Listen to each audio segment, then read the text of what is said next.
சட்டப்பேரவையில் நம்பிக்கை வாக்கெடுப்பின் போது நடந்த சம்பவங்களை கண்டித்து திருச்சியில் திமுக செயல் தலைவர் மு.க.ஸ்டாலின் தலைமையில் காலை முதல் உண்ணாவிரதம் நடைபெற்று வருகிறது. கூடுதல் தகவல்களை செய்தியாளர் சார்லஸிடம் கேட்கலாம். சார்லஸ், தற்போதைய விவரம் என்ன?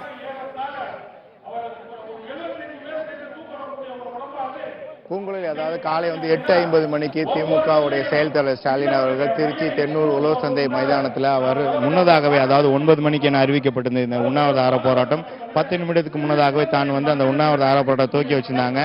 இந்த நிலையில தொடர்ந்து போராட்டமானது நடைபெற்று கொண்டிருக்கிறது.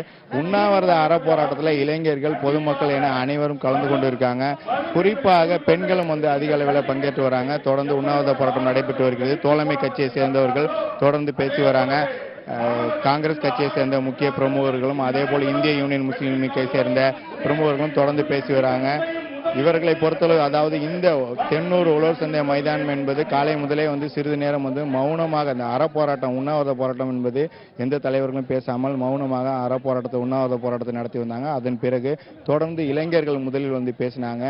ஜல்லிக்கட்டில் பங்கேற்ற முக்கியமான இளைஞர்கள் தங்களுடைய இந்த ஆதரவை நேரடியாக தெரிவிப்பதாகவும் தெரிவித்தாங்க. இப்ப தற்போது கூட பார்க்கலாம், இடையிடையிலே இளைஞர்கள் தொடர்ந்து கண்டன கோஷங்களையும் எழுப்பியவாறு வராங்க. இந்த உண்ணாவிரத போராட்டத்தில் அவங்க கோஷங்களை எழுப்பியவாறும் இந்த உண்ணாவிரத போராட்டத்தில் கலந்து கொண்டு வராங்க.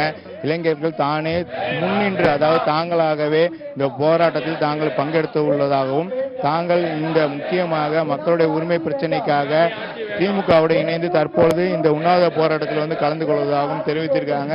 இடையிடையிலே அவர்கள் இந்த கோரிக்கை, அதாவது கோஷங்களை எழுப்பி நிலையான ஆட்சி வேண்டும் என்ற கோஷங்களை எழுப்பியவாறு இந்த உண்ணாவிரத அற போராட்டத்தில் தங்களை ஈடுபடுத்திக் கொண்டிருக்காங்க. பூங்குழலி, தகவல்களை வழங்கியமைக்கு நன்றி சார்லஸ்.